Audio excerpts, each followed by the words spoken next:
जुलाई 2019 में लोकसभा में पीयूष गोयल ने लिखित जवाब में बोला है कि किसी विशेष ट्रेन की पहचान नहीं की गई है जिसे प्राइवेट कंपनी चलाएगी। उस वक्त लखनऊ जाने वाली तेजस ट्रेन को, तेजस एक्सप्रेस को प्राइवेट कंपनी के हाथ में देने का एक बयान आया था।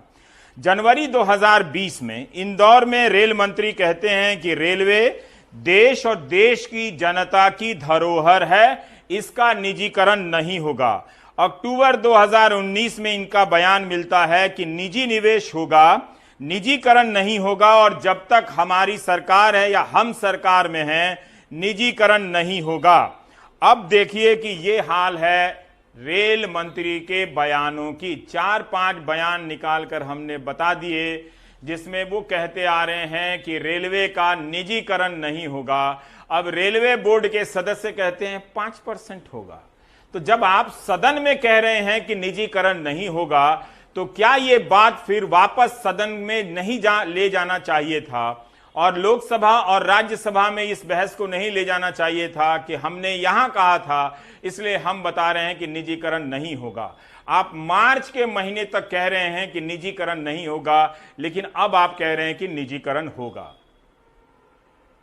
पब्लिक प्राइवेट पार्टनरशिप में साथ में निवेश करेंगे।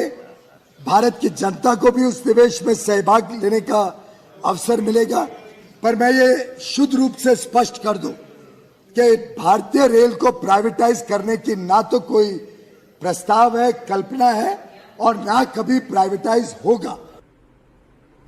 तो आपने देखा कि पीयूष गोयल आपको स्पष्ट कर रहे हैं सदन में और सदन के जरिए जनता को कि रेलवे का निजीकरण नहीं होगा। परिमल, जरा बताइए कि अभी जो रेलवे ने कदम लिया है, ये कौन सा करण है? निजीकरण है या कोई और करण है? बात कह के सदन से पलट जाने का कोई करण है ये?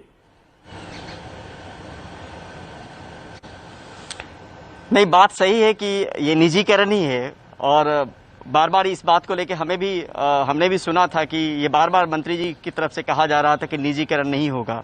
लेकिन कल इन सब चीज़ों पे विराम लग गया जब रिक्वेस्ट फॉर क्वालिफिकेशन को लेकर रेलवे ने लंबा चौड़ा बयान दिया कि कुछ प्राइवेट पार्टी है जो ट्रेन ऑपरेट करेंगी और 151 ट्रेनें ऑपरेट करेंगी। जो दलील